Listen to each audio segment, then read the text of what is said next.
भाग, समय का भेद और हमारी असावधानी कई बार हमें समस्या में डाल देती और हमें पीड़ा पहुंचाती। फिर हम कभी अपने मित्रों से, कभी अपने आप से, कभी ईश्वर से केवल एक ही प्रश्न पूछते हैं कि क्यों, मेरे साथ ही ऐसा क्यों हुआ? इस प्रश्न का उत्तर किसी के पास नहीं। ये प्रश्न एक चक्रव्यूह की तरह है और इससे निकलने का मार्ग भी एक प्रश्न से ही आता है। यदि ऐसी अनुभूति हो तो स्वयं से प्रश्न पूछिए कि अब मैं ऐसा क्या करूं कि उस पीड़ा का अंत हो जाए। यदि मार्ग में बाधा आए तो ये प्रश्न ना करें कि बाधा मेरे समक्ष ही क्यों आए, बल्कि ये देखिए कि उस बाधा से कई लोग आगे भी बढ़े हैं। आगे बढ़ने के लिए पांव से धरती को धकेलना पड़ता है। जो बीत गया उसकी पीड़ा का मरहम बीते हुए कल में नहीं, आने वाले भविष्य में मिलेगा। वर्तमान को अतीत के अन्याय का शोक मनाने में व्यर्थ ना करें।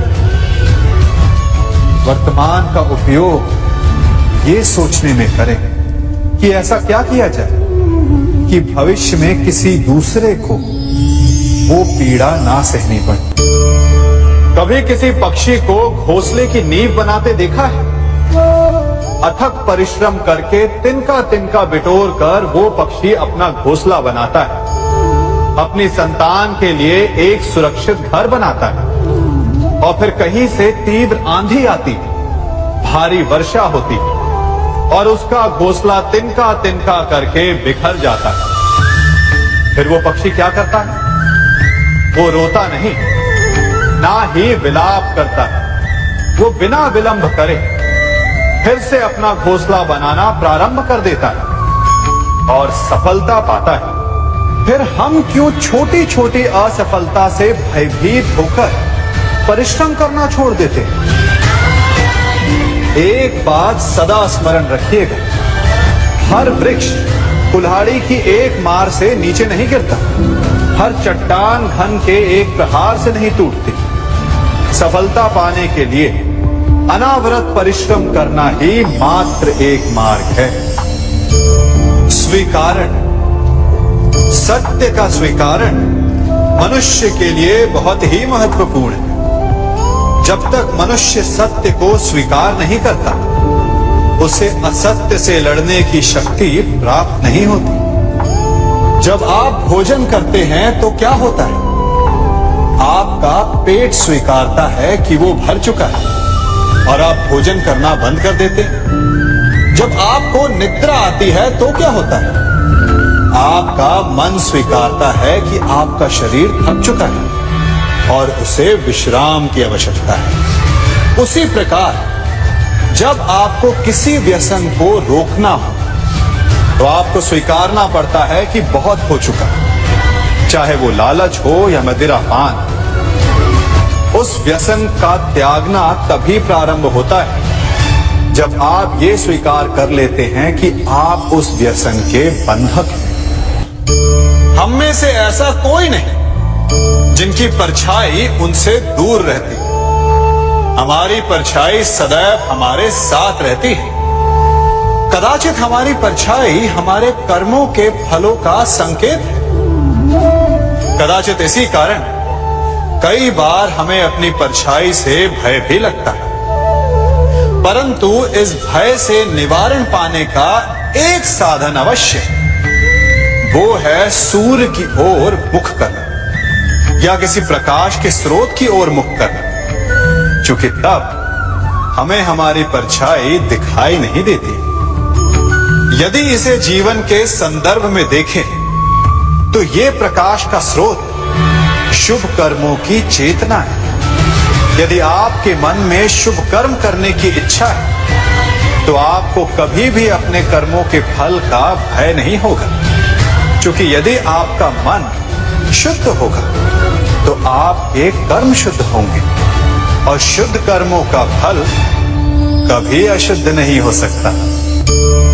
आज मैं आप सबको एक कथा सुनाता हूं। एक दिन प्रातः एक व्यापारी अपने घर से निकला।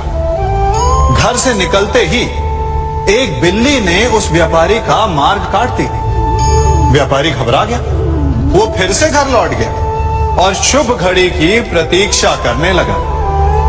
और जब वो पुनः अपने घर से निकला तब वो वाहन जा चुका था जिससे राजा तक पहुंचकर उसे भेंट देनी थी। राजा को भेंट नहीं मिली। राजा क्रोधित हो गए। राजा ने उस व्यापारी का व्यापार बंद करवा दिया। इस कारण व्यापारी क्रोधित होकर घर पर अपनी पत्नी से लड़ बैठा। पत्नी अपने बच्चों समेत मैके वापस चली गई और उस व्यापारी के जीवन में यदि कुछ रह गया था तो केवल अंधकार। और इन सब का कारण वो उस बिल्ली को मानता रहा जिसने उसका मार्ग काटा था।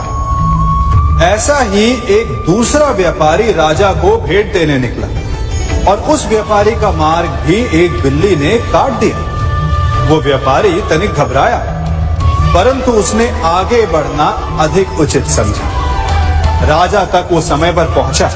उसने राजा को भेंट दी। राजा प्रसन्न हुए और राजा ने व्यापारी को अपना व्यापार बढ़ाने की अनुमति दी, स्वर्ण आभूषण दी। जब व्यापारी घर पर पहुंचा तो पत्नी को आभूषण और अपने बच्चों को देने के लिए वस्त्र थे उसके पास। हर ओर प्रसन्नता थी। समझ रहे हैं ना? दोनों के साथ एक ही प्रकार की घटना हुई, परंतु दोनों की प्रतिक्रिया भिन्न थी। ऐसा ही हमारा जीवन भी है। हमारे जीवन में प्रारब्ध का अपना स्थान है, परंतु उससे कई अधिक महत्वपूर्ण हमारी प्रतिक्रिया, हमारे सोच का प्रभाव है, क्योंकि यही हमारे जीवन को आकार देते हैं। इसलिए अपनी सोच को सकारात्मक रखिए। आपका जीवन सदैव आनंदमय रहेगा। आप इन दो पात्रों को देख रहे हैं। मेरे इस पात्र में जल है और ये पात्र मिष्ठान से भरा हुआ है। दोनों ही पात्र भरे हैं, परंतु देखिए, मिश्री को जल में मिला दिया। जल ने मिश्री को अपना लिया। मिश्री ने अपना अस्तित्व खो दिया, परंतु जल को अभिमान है कि उसका अस्तित्व अभी भी बना हुआ है। परंतु जो इस जल को चखेगा उसे अवश्य पता चल जाएगा कि ये जल अब वो जल नहीं रहा, ये अब शरबत बन गया। हमारा त्याग, हमारे बलिदान भी ऐसे ही होते हैं। जो इस बात को अनुभव करते हैं वो समझ सकते हैं कि कैसे हमने समय की धारा को बदल दिया। जो बलिदान देते हैं उनका अस्तित्व कभी नष्ट नहीं होता, अपितु उनका बलिदान संसार में कुछ ना कुछ परिवर्तन अवश्य लाता है। हम सभी कभी ना कभी, कहीं ना कहीं अपने जीवन में यात्रा अवश्य करते हैं। हमारी यात्रा में कभी पक्के रास्ते आते हैं तो कभी कच्चे रास्ते। पक्के रास्ते मनुष्य बनाता है और कच्चे रास्ते जानते हैं कैसे बनते हैं? चलते चलते बन जाते हैं। जब लोग एक स्थान से जाते हैं तो पैरों के दबाव से नीचे की घास कुचल जाती है। बार बार उस मार्ग से जाने से धीरे धीरे मार्ग स्वतः ही बन जाता है। और यही जीवन है, यही नियति है। जब आपके जीवन में आपको मार्ग ना मिले तो रुकिए नहीं, आगे बढ़ते रहिए और आपके पैरों के दबाव से मार्ग स्वतः ही बन जाएगा। हम सभी अपने जीवन में सफलता चाहते हैं, है ना? उसके लिए हम रात दिन परिश्रम करते हैं, कड़ी मेहनत करते हैं, परंतु फिर भी असफल हो जाते हैं।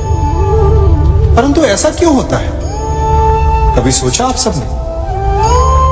क्योंकि सफलता पाने का मंत्र बड़ा कठिन नहीं, बड़ा सरल है।